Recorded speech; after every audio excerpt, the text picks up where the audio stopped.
So this is a trauma case following an MVC, and you can see some rib fractures here on the left displaced.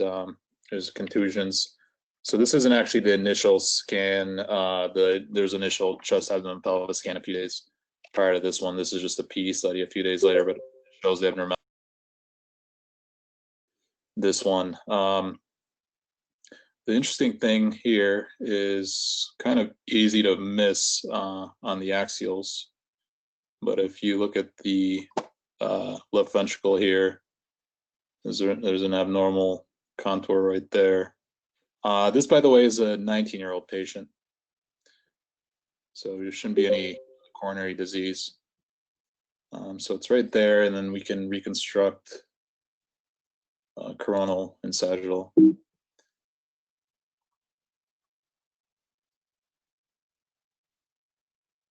So easier to appreciate on the coronal view right there. So it's the anterior wall of the left ventricle. There's this outpouching. It looks like a pseudoaneurysm.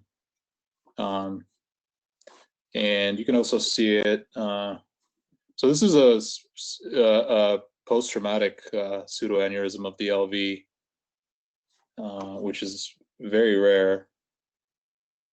And they also did a cardiac MRI. Not sure exactly what the cause, but I guess they just wanted more diagnostic certainty. So I'll just show a few images. This is just a cine, and you can see it right there. It's not the best slice through it. I'll show the perfusion also, and you can clearly see that it fills with contrast at the same time as the LV, which is kind of what we would expect based on the CT images. But this is a post-traumatic pseudoaneurysm of the LV, which I had never seen before. Obviously, at the aorta is the most common place where you can get a traumatic aortic. I hadn't seen this before, but there have been case reports at this exact location to get post-traumatic LV pseudoaneurysms, although extremely rare. So Peter, the aneurysms or the pseudoaneurysm is coming off the left ventricle itself, not off of a coronary artery. Is that correct? No, it's off the left ventricle, and that's the best way to demonstrate that is with the perfusion scan here. So you can see that it fills. I shouldn't be window unleveling it.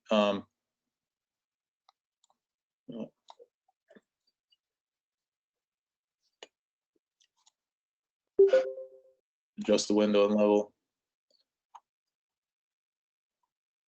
And you said this is a typical location? These are so rare that I'm not sure if this is a typical, but I did see a case report or one or two case reports when I did a quick search. But you could see it opacifying essentially at the same time as the ventricle. This contrast is coming into the right side and then into the left side. This kind of proves that it's communicating here. And then you could actually see the communication on the CT with better spatial resolution. But this is the first time I'd seen that before. Cool.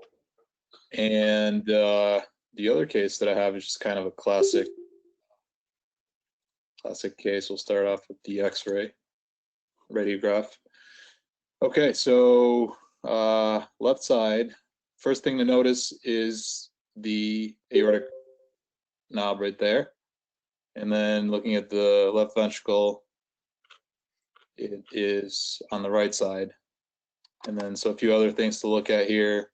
If you look at the lung bases, they don't look normal. There's some opacities here. And you can see some bronchiectasis. So if you look back, this is a 36-year-old female patient. If you look back, I also pulled up a sinus CT from a few years back, and you can see a lot of sinus, a lot of mucus here in her sinuses. And we'll go to the CT. You see the right arch. The apex of the heart is pointing to the right, so this is dextrocardia. And then the liver and the spleen, I mean, there's a mirror image of all the organs, including the lungs. And then There's this bronchiectasis and impaction with mucus in the airway. So this is Cartagena syndrome, primary ciliary dyskinesia with situs inversus. Very cool. The classic. And thank you for pronouncing it correctly. So, With a hard G. So what is it, Jeff? Cartagena. Oh. But no, but you pronounce it with the hard G, not the Cartageners. It's incorrectly done frequently. It's a German name, not a French name. Right.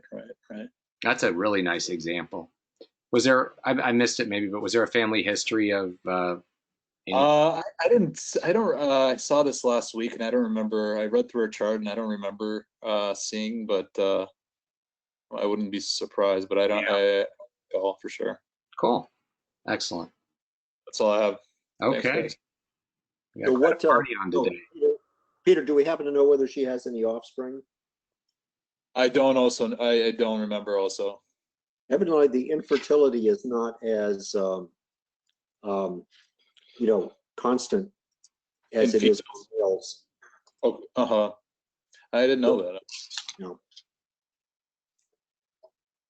All right. But they, yeah. And there was a Nova TV program about fetal development about a year or two ago. It was really a very interesting thing. It's called The First 9 Months. And they actually explained for the first time, at least in my understanding, why ciliary dysmotility is linked to situs inversus. And it's on day 19, it turns out, of embryogenesis, the cells kind of line up and they all are ciliated at that point. And the cilia rotate, I think, clockwise. Mm-hmm. And if the cilia are not rotating properly, in other words, if there's a ciliary dysmotility, then the body doesn't sort out into right and left at that point. So it's the rotation of the cilia coordinated among all these cells that determines the right-left, differentiation at that point on day 19. And so if the cilia aren't moving correctly, in other words, if there's ciliary dysmotility, then the sorting out of right and left is faulty. Yeah, that's very interesting. I actually read a little bit about it this morning, but I saw about 50% rate for inversus with the ciliary dysmotility. But, yeah, that's interesting. That makes sense. Yeah, cool. Okay. Okay. Thanks for sharing those. And let's see, I have 4 cases I can show.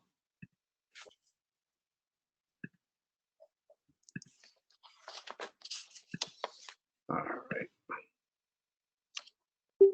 So let's start with this case. Thought I must have lost my frontal view, but here I'll just show the lateral. So this patient has a history of panhypopituitarism, diabetes, and cerebral palsy. And you'll see there's a port catheter in the chest wall here that has a funny course. I apologize, I lost the PA view. I can get it later, but I can show it on the CT. And I've never seen this before, and maybe someone has. But typically they go from a tunneled IJ approach on either side. But this one you can see comes in the azygos vein, sort of the azygos arch. But if you follow it back, it actually courses, I'm guessing, extrapleural in the pleural space, along the fissure here, and then through the chest wall. So we follow it out here. So a transpleural port catheter. And I'm guessing the patient didn't have access somewhere else, although the veins look pretty good here, maybe for easier access. I don't know, but you do see a lot of collaterals here, so maybe there was some issues with them not working.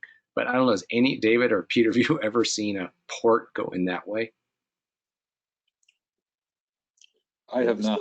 Presumably there's a vein out there that connects through the lung like this? Well, no, if you look at it, it just goes in the fissure right there. Yeah. And then it drops right into the azygos vein.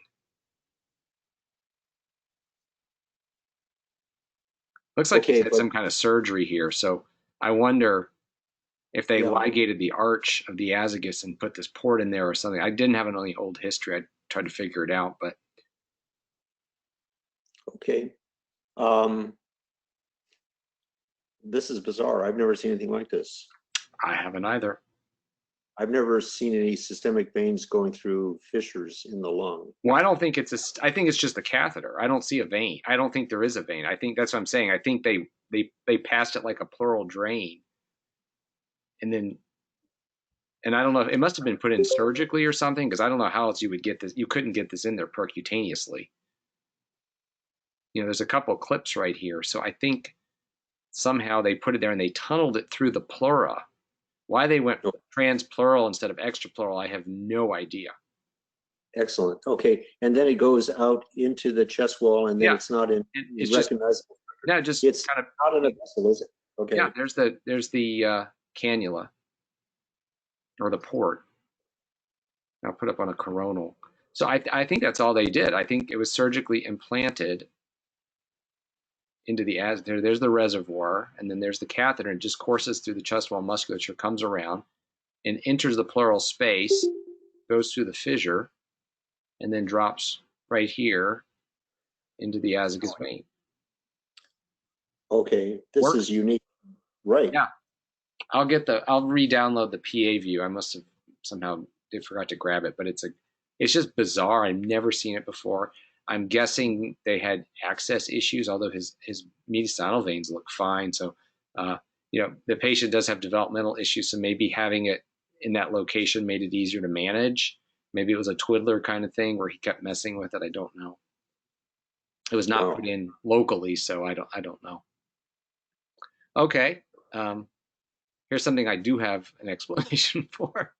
So this patient has renal cell carcinoma. I'll make it a little bigger here, and known metastases to the lung. But I think this is one of the best examples I've seen of metastases in the pulmonary arteries. We can see these heterogeneous blobs filling these vessels. There's one right there. You know, and we do see a fair amount of endovascular metastases with renal cell, but often they're more peripheral and they sort of bead the vessels. These actually persisted over several scans, but you can see they're not bland filling defects. They have little either contrast or blood in them.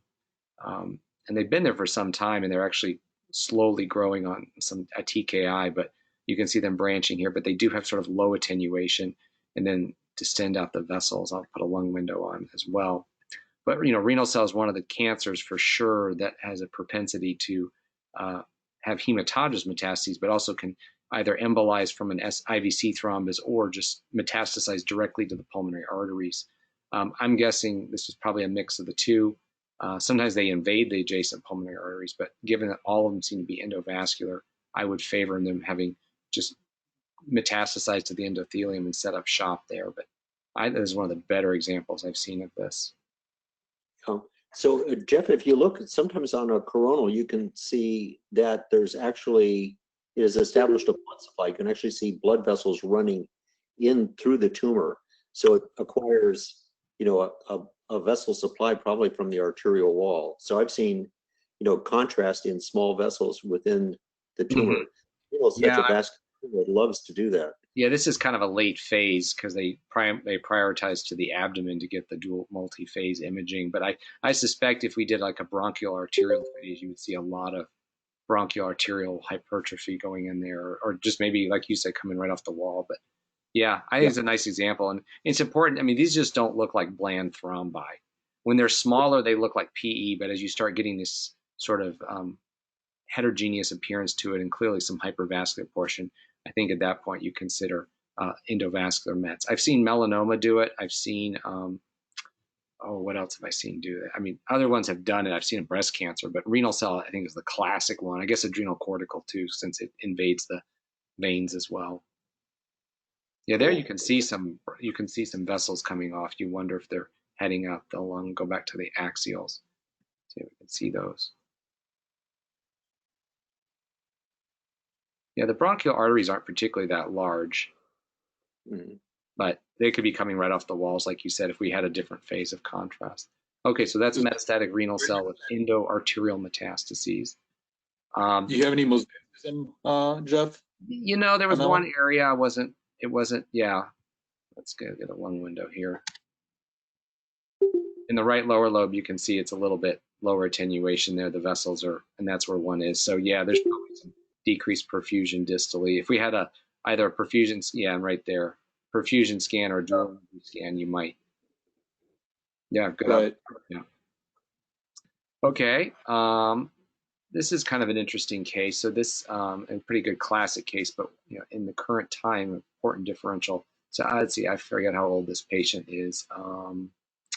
But older patient who has known chronic lung disease, and you can see there's some emphysema, some confluent lucent spaces, and then if we go further down, we see some larger confluent cystic spaces, traction bronchiectasis, reticulation.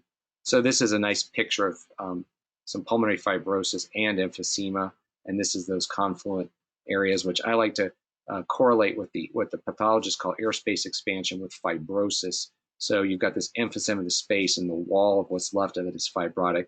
So this is IPF patient mixed with emphysema, has a lot of emphysema though. And this scan was done about, this was the one about 6 weeks before, 6 or 5 weeks before the second one. And even at that time, he had some patchy ground glass opacity in the periphery of the lung. You can see nice discrete areas, kind of even a little crazy paving maybe in there. And of course, and then you definitely have some crazy paving there. So one of the thoughts, of course, is COVID-19, you know, and depending where you are and the prevalence, it's going to impact the likelihood. We're relatively low prevalence in our county. So, but, you know, still on everyone's radar. And of course, patients with underlying lung disease would be at increased risk of complications. But his workup at that time was negative, and I'm not sure this was you know, also raised the question of an acute exacerbation of his IPF with new organizing lung injury. So he presented, let's see, these are about a month apart. So he came back, and you can see he's a lot worse now. The ground glass has actually gotten a little better in the upper zones, but has become a lot more diffuse in the lower zones at this point. And so clearly a progressing acute lung injury on top of his chronic injury. And so second round of testing, of course, everything was negative for viral and all that. So not COVID-19, but this is just a nice example of an acute exacerbation of UIP, IPF, admixed with some pretty bad emphysema. And I think it's important. Sometimes, at least in my experience, and I may be incorrect, but I've seen patients with these acute exacerbations sometimes not present quite so acutely, but more subacute, sort of it's slowly progressive. So it may not meet the technical definition of it, but I see this sort of early OP abnormality that becomes a lot more severe. And, you know, this almost looks like it's taking on a DAD look, diffuse alveolar damage, just because of the diffuse ground glass and a few spared lobules admixed in there and relative sparing of the upper zones. And as I said, he was retested for COVID and it came back negative. So just treating with high dose steroids. And of course, this is associated with bad prognosis. And we know patients with the mix of emphysema and fibrosis have a worse prognosis, higher rates of pulmonary hypertension, although he doesn't really have any convincing findings on the CT. His PA is a little big, but I don't put a lot of stock in that when the RV looks like this. But yeah, just sort of a double hit to the lung. So acute exacerbation of IPF admixed with some emphysema, but this sort of developed over 4 weeks and looked early on like OP at this point with discrete areas of ground glass opacity, and now looks more like diffuse alveolar damage with sort of confluent ground glass opacity. Jeff, at what point would you say that this might be all smoking-related fibrosis, that this would be, you know, not really IPF, but instead smoking-related fibrosis, given the admixture of this peripheral emphysema? Well, that's a hard question because, you know, as most patients with IPF have a tobacco history, and most patients with emphysema have a tobacco history. I think, I mean, it's a UIP pattern. If we took away the emphysema, we'd call it UIP, regardless of his smoking history. To me, there's, you know, smoking-related fibrosis histologically typically looks like NSIP. It doesn't radiographically, but on imaging, you just see sort of a homogeneous thickening of the alveolar walls. And then you see other smoking-related findings. And it would surprise me if you biopsied some of the lungs, if you saw that, especially in the upper lobes, you know, more centrally, even where it's radiographically normal. But I would not just, I think this, I mean, it's IPF, it's progressive. So I wouldn't call it smoking related, even though in reality, that's the biggest risk factor. Yeah, when I see this much emphysema, this much peripheral emphysema, and then there's this paraseptal emphysema mixed with the honeycombing, it makes me think that it pushes me toward it's being smoking related rather than truly idiopathic fibrosis. And then in that situation, if the guy is still smoking, then you kind of wonder how much of the ground glass, you know, we had that case of DIP last week or the week before, you know, might be another smoking related condition such as DIP, another cause of but I would not expect DIP to develop in 4 weeks. Right. You know, I struggle with that because, you know, we call IPF idiopathic, but we know smoking is probably the biggest risk factor for it, being male, being older, but, you know, and people exposed to dust in general, farmers and other, you know, just seem to have higher rates of fibrosing lung disease. So I don't know, but when I think of smoking related fibrosis, it's usually, you know, there were some old papers, some of them from the 70s, where they looked at fibrosis in smoke. There was one study in I think it was beagles, you know, and they let them smoke cigarettes over the course of, it wasn't that long, several months, and they found they found thickening of the alveolar walls, which I think this was before we had a term NSIP, but histologically it's collagen in the walls of the alveoli. And, you know, the thing with smoking is it doesn't cause a single injury. So you see airspace expansion or emphysema, you see small airway involvement, you see large airway involvement, you do see fibrosis, and that probably, you know, but it may not manifest as IPF. But I think this is, I don't know, this case to me I would call UIP pattern, and we know it correlates well with UIP histology. But you're right, he has a lot of emphysema, but some of that is their genetic predisposition to emphysema. So I don't know. I don't have a good answer for you, but I mean, I don't know. I think IPF, I'm convinced is not one disease anyway. It's sort of the endpoint of some group of insults, and smoking just being one of them. Yeah. But yeah, it's a good discussion. We can go on all day with that one. Let's see, someone posted to the chat. So someone asked, do you find the size of the cyst and the thickness of the wall of the cyst helpful? Yeah, so when I see big spaces like this, to me, I know that's not honeycombing that we typically see with UIP. To me, this is an emphysematous space, but it has a thick wall with it because I'm thinking of the histology is often what's left of the alveolar walls is fibrosed. So I think the pathologists often refer to this as airspace expansion with fibrosis. Now, this is a huge one, but even these areas here, if you imagined looking at a wedge biopsy, you would see very little tissue, but what little alveolar walls you saw would be pretty thickened. Now, some of it may be paraseptal emphysema, but even paraseptal emphysema is not this confluent. It's usually much smaller like this. And interestingly, he doesn't really have anything in the way of central lobular emphysema. You know, whereas like little honeycomb cysts are often about this size, but even then they become confluent. Like this was a good look for honeycombing there, but there's got to be, if we biopsied this area, took a lobe out, we would see the classic collapse of the alveoli, the microscopic honeycombing, which is not the same as this, and then these spaces would probably look like just void of lung, and then the wall would be a collagen-filled alveolus. So yeah, it's very complicated. The smoking stuff, Jeff Galvin and Terry Franks wrote a nice paper on it. I think it's in Archives of Pathology. There's a lot of interesting work, and there's a lot of papers that are actually pretty old that sort of got forgotten, but if you pull them up, people have been describing fibrosis in smokers well before many people on this call were even born. Okay, and then this last case is an excellent case, and Silas in Greece shared this with me, and I've got radiology, pathology, and bronchoscopy. So this is a 77-year-old patient who has a known diagnosis of Sjögren syndrome and had some airway symptoms. I'll start with the CT. And speaking of fibrosis, we have a nice example of a fibrotic lung disease, and we can see it's basal predominant. There's a lot of ground glass opacity. There's traction bronchiectasis, and it becomes a lot more peribronchial in the lower lobes, or diffuse. So a good look for an NSIP pattern. We would not call this UIP. There's too much ground glass. It's not, I don't think it's subpleural enough. It just doesn't have that normal looking lung. There's some spared lobules, and some of that may be airway involvement. But the other interesting finding, of course, is we have a filling defect here in the right main bronchus. And it's clearly rising, looks like from the wall, has a kind of a broad-based appearance and maybe submucosal. And then so I now will show the bronchoscopy.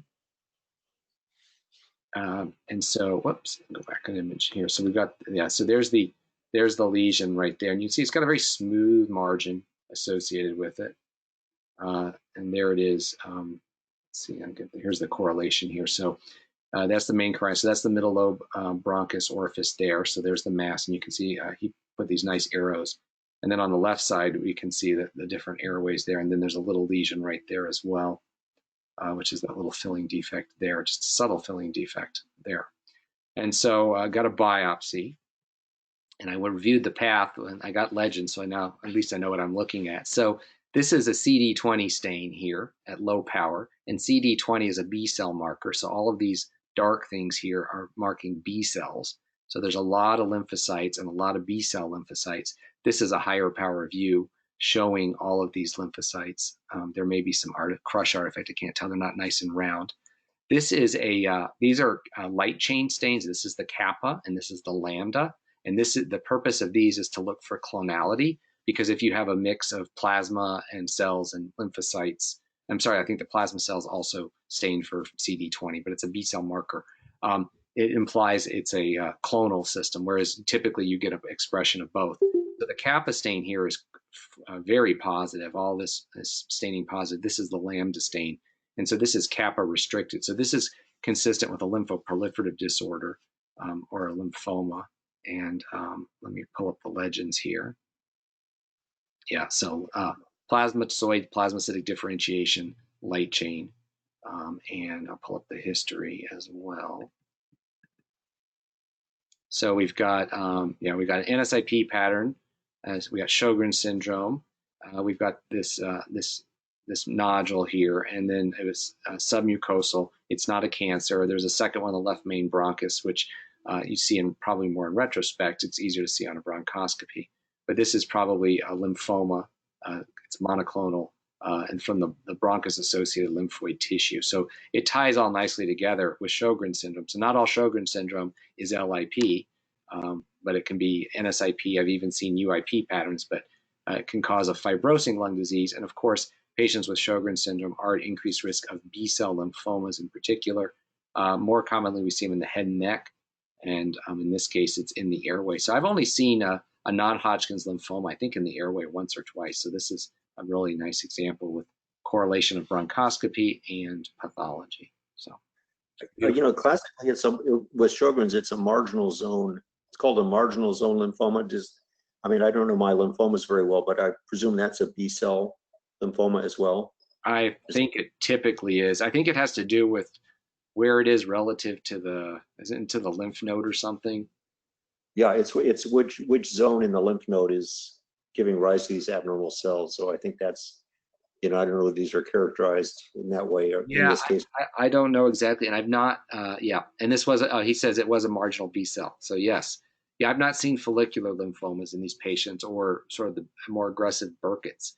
The ones we've seen in the lungs are often the MALT lymphomas, but they often don't always go beyond that. But the terminology for these hematologic malignancies has gotten very complicated. But with the immunohistochemistry now, it's easy to do the restriction. I think Howard's shown some cases of light chain deposition with the kappa lambda restriction. And if I remember, I think the kappa is more common. But yeah. And so we've seen, so Howard has shown us lung lesions of lung lymphomas in the setting of Sjögren's as well. And then there's an amyloid component, the light chain, stuff is accumulating there. And then often cysts are associated with that too. So, Howard's notion is that the cysts come about because of metalloproteases being released by the cells that are trying to clear the lung of the amyloid deposition, those light chains. Mm-hmm. So light deposition disease is, in Howard's view, the cause of the cysts in this setting of, Sjögren's and